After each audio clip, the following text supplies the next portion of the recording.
Hello, everybody. Welcome to another episode of my podcast. Today's podcast is going to be on programming. And as usual, I'm going to start this podcast off with a quote. If you hear a voice within you say you can't paint, then by all means paint, and that voice will be silenced. That's a quote by Vincent van Gogh. So today we're going to talk about mental programming. It's a very big aspect of transforming yourself and making yourself into the individual that you want to be. As we'll discuss throughout the podcast, mental programming is something that is largely done on our subconscious. And it's a collective, cumulative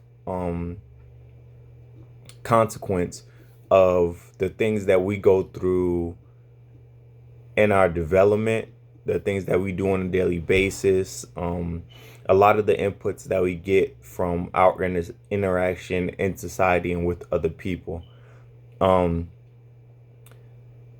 This is one of the reasons why it's so important to get to know yourself and to ask yourself those hard questions, because once we figure out our base programming, we'll be able to then change our base program through certain behaviors and actions and get ourselves to do something different, even though it may be outside of our comfort zone, but it'll be more conducive to our success. So let's jump into the podcast. Mental programming, aka conditioning, belief in being set in your ways, affects everyone everywhere. Most of us would never consciously choose to be limited, to limit our opinions and thoughts and potential, and yet we do so unconsciously, unknowingly, and unintentionally daily. So, the easiest way I could describe it is like, basically, you know how, like, the older generation, sometimes you'll tell them something or you try to do something and they're like, no, that's the way I've done it. That's the way I've always done it. And that's the way I'll do it till I die. Even we've probably even said something like that, to that effect before. That's a level of programming. Programming largely keeps you in your comfort zone, and it makes you hesitant to exit your comfort zone. And that programming sometimes, or most oftentimes, can be very detrimental to us developing, going outside of our comfort zone, changing for the better, achieving success, and just approaching life in an aggressive manner, meaning taking opportunities and taking ground instead of just holding what we got. Um,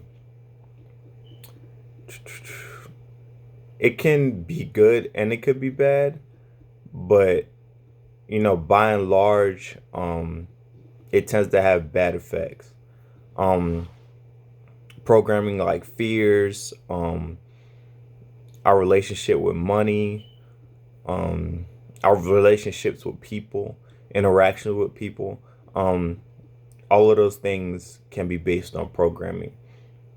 Um, some of the points that I put down on my script that I feel like I've already hit, because I'm just talking right now. But our programming is mostly not our conscious choice.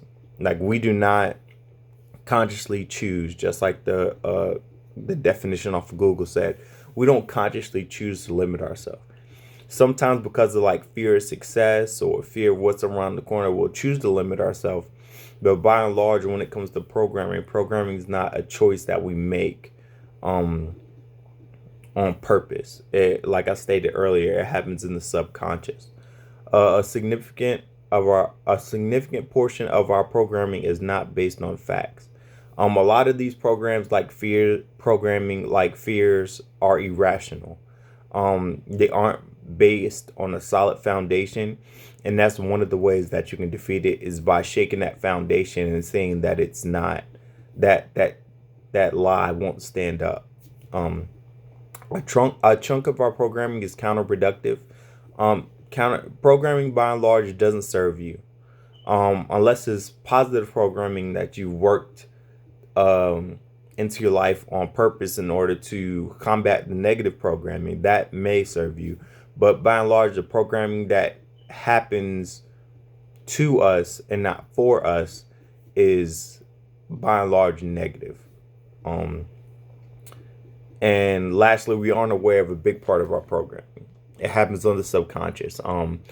Things that happen when we grow up, things that happen when we go to school, things that happen when we go to work, stuff people have told us in society, stuff we've seen on the media, books, music, stuff like that. All of that over time can start programming you and lead to this default setting.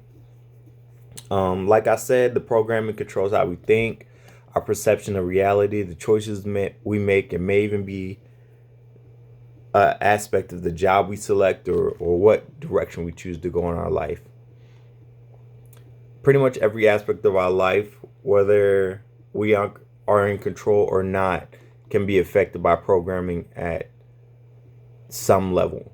And two examples that I'm going to use for programming is weightlifting and our relationship with money.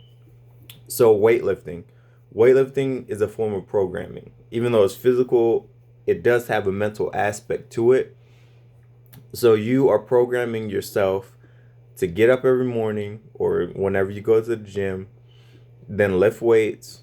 And when you lift those weights, you're trying to achieve a goal. And you know that going through that goal, you're going to have to encounter some type of pain or resistance. So you train your mind to fight through that pain or resistance or that fatigue. Like if you're doing cardio, you're going running. And in the end, you achieve either strength, definition, you improve on your cardiovascular system, but you've programmed your mind for that. Because in the beginning, I know we all feel it when we all work out. Like you don't want to be there, you feel really tired, well, at first you're motivated, but then the motivation leaves. And then there's a void and something else has to take place there. And that thing that occupies that void is being driven, because every day you won't be motivated. Every day you wake up, you're not going to be, happy to go to the gym, happy to work out. But most oftentimes when we get to the gym and when we work out, we feel better. There's some anatomical reasons for that. Chemicals that are released by the brain, and how working out affects your body in a positive way, like in reducing stress and anxiety and stuff like that. But also you're reinforcing that programming that you need to do this because you're achieving a goal. And they say it takes 30 days to build a habit. So if you continue doing this for 30 days straight, then it becomes a habit. It becomes natural, it becomes programmed into you. And then you'll go to the gym and you won't even think about it. You'll just be on autopilot. And then our relationship with money, I stated that earlier. Some people get into financial hardships and they can't understand why they can't get out, or they get in debt and they can't understand why they can't get out. It's because of your programming with money. So, like, you pay off a credit card. Credit card has a $10,000 balance. You pay it off. Bam. You were previously in debt. But now you see this credit card and you're like, hey, I got $10,000. And you might not make big purchases, but over time you'll make a lot of small purchases. And compounding is a very powerful effect. And then after a while, that balance on your credit card is back up to 5,000, 7,000, whatever amount. And now you're back in debt with this credit card bill over your head that gains interest. And this happens every time you lower the debt. And this creates a cycle. And this is why you get back in debt when you get out of debt, because you feel like you have a cushion, or you're comfortable, or you could pay it off, or you tell yourself whatever you need to tell yourself.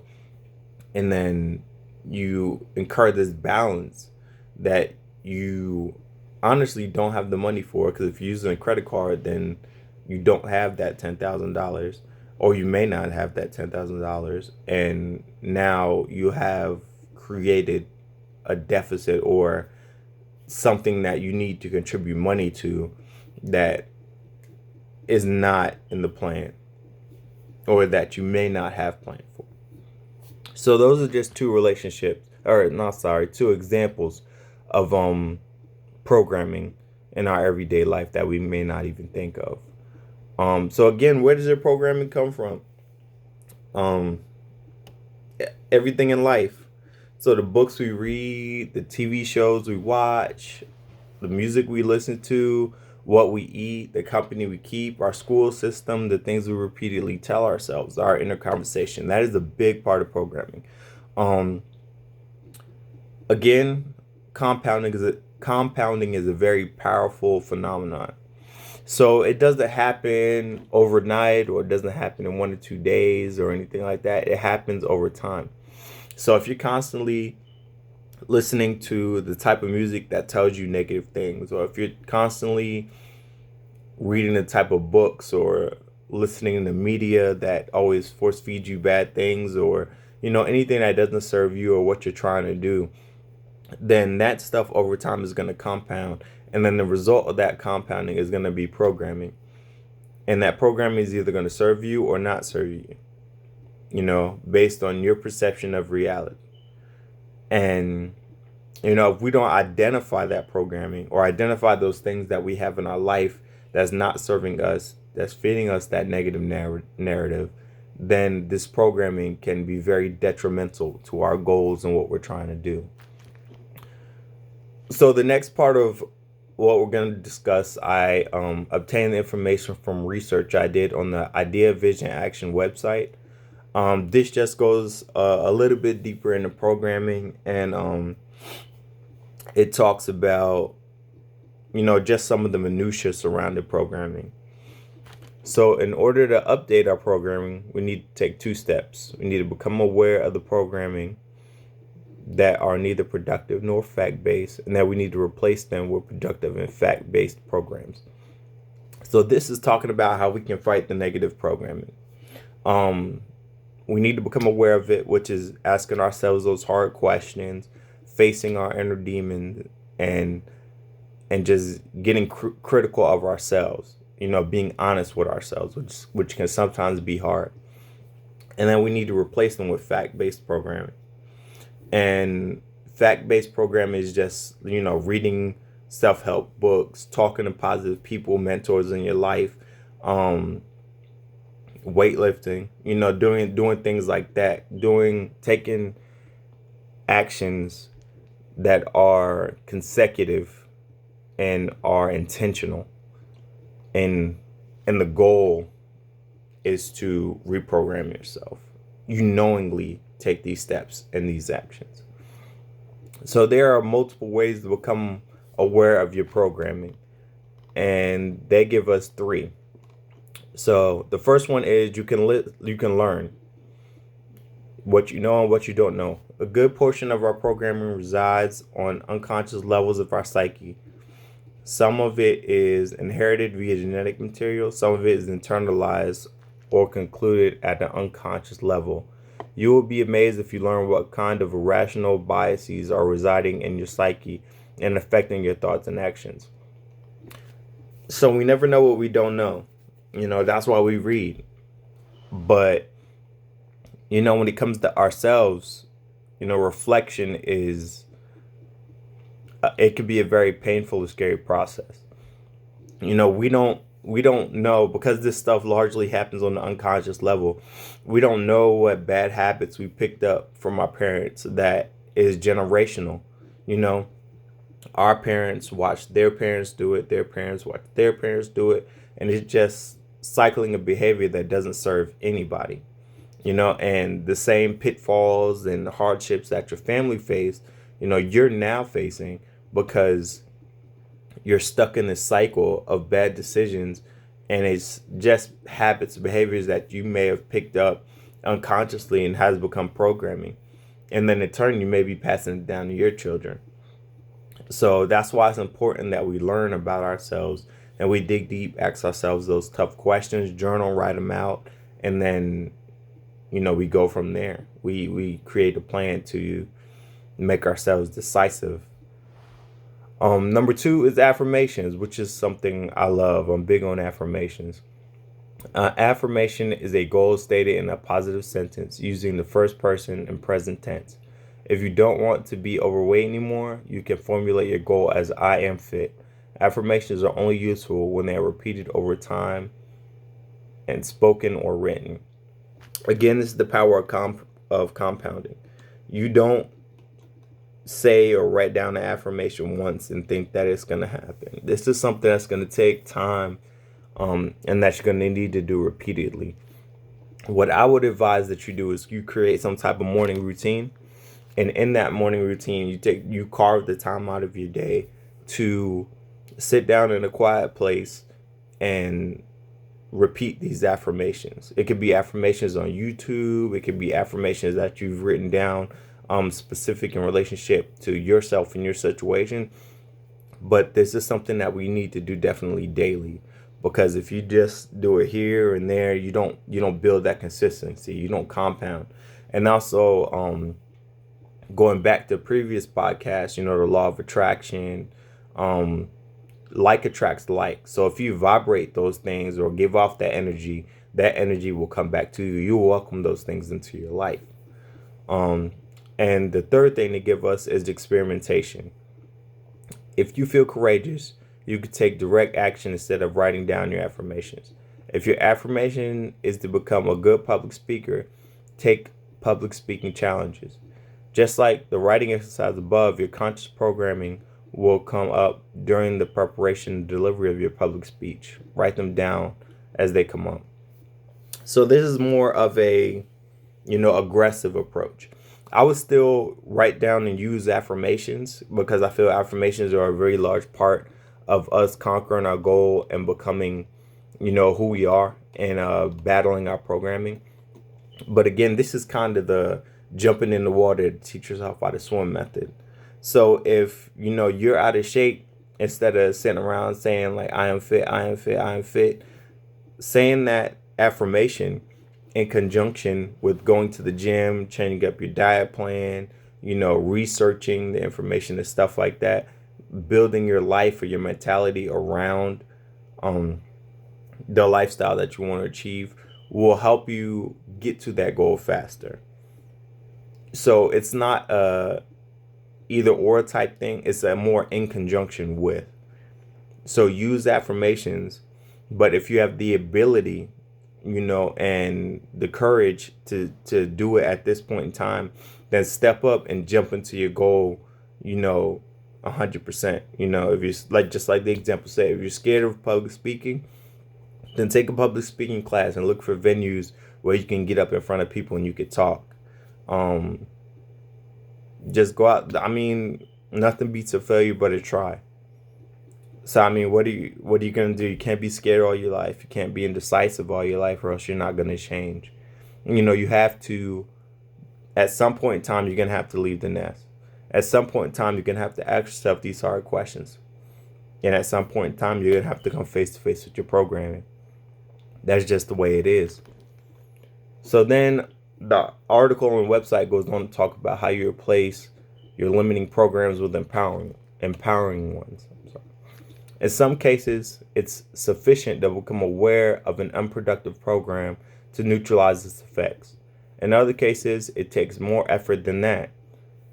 The following are the three methods, and two of them we've already discussed. So the first one is critical thinking.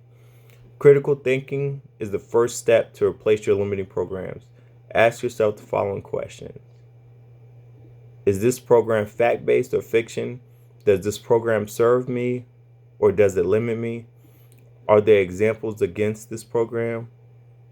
Is it possible that the opposite of this program is true? So, again, these questions right here are the tough questions that we need to ask ourselves about behaviors that don't serve us or aspects of ourselves that we feel are not helping us get to our success. Is this program fact-based or fiction? Largely, programming is false. If you test it or if you look to see if it's solid or anything like that, if you question it even a little bit, you'll see that this programming can't stand up to any type of critique. You know, it's just something. It's something your brain may have used as a coping mechanism. Something that was just taught to you. The compounding effect, music you've listened to over time, books you've read over time. Um, by and large, you'll see that it's not true. And then once you see that it's not true, you can change the narrative. And with compounding, you can replace the previous narrative with the new narrative that you want to have in your life. Does this program serve me or limit me? You know, is eating whatever I want helping me be fit? You know, is spending boatloads of money helping me to get financial freedom? Is constantly going to work in this 9 to 5 in the rat race instead of going after my dream and obtaining my own business, is that serving me or not serving me? Again, it may look like it is, but if you dig down deep and ask those hard questions and be real with yourself, it's not. Are there examples against this program? What can you look at in your life or talk about in your life or see in your life that are examples of how this program is a lie and how it doesn't serve you, and you know what negative effects it has in your life? You just gotta dig deep. You just gotta dig deep and ask yourself these hard questions. And lastly, is it possible that the opposite of this program is true? You know, what if? You know, what if I'm not? I don't know. I hear a lot of young women, like in school, and even through society, they battle with the issue that they're not pretty enough. You know, in commercials, these makeup commercials and these women that look like they're perfect or on TV and stuff like that. And I understand that sometimes that can have an effect on women's perceptions of themselves. And if they have, received this negative programming or this negative stimulus over and over and over, they could potentially develop this whole negative narrative that I'm not pretty enough, that I'm not attractive or nobody wants me. But is it possible that that programming is false? Is the opposite true? It is true. I'm a firm believer that there's someone for everyone. And I'm definitely a firm believer that the media and commercials and stuff plays to our lower selves. So this is a very powerful question that we can ask ourselves. And they're all good questions, but this in particular is very powerful in dethroning and reprogramming. Dethroning your thoughts and reprogramming yourself. And the last two are just affirmations and experimentation. Again, the affirmations, you write them down and you repeat them. I am pretty. I am pretty. I am pretty. People love me. I love me. I have confidence. There's tons of different, you can go on YouTube and they have like 5 minute, 10 minutes, 2 hour guided like affirmation sessions that are just on a loop and that you can say to yourself over and over again. And then experimentation, just try, if with the example given above, if you're having a hard time in that area of your life, jump out on a limb and maybe put yourself in a situation that would be a little bit uncomfortable, but it's safe, but something that, will disprove or prove the opposite of the programming that you've been taught. And just over time, it's about compounding, taking these little steps towards becoming a better you and a different you. And this compounding didn't happen in one day, so you're not gonna achieve reprogramming in one day. This is something that's gonna take a lifetime. I'm pushing 30, and I still got some programming in me that I need to deal with, and it's a daily battle. It's not something that's just gonna happen overnight. It's something that's gonna take time. and dedication. So when trying to reprogram yourself, just utilize the concept of compounding.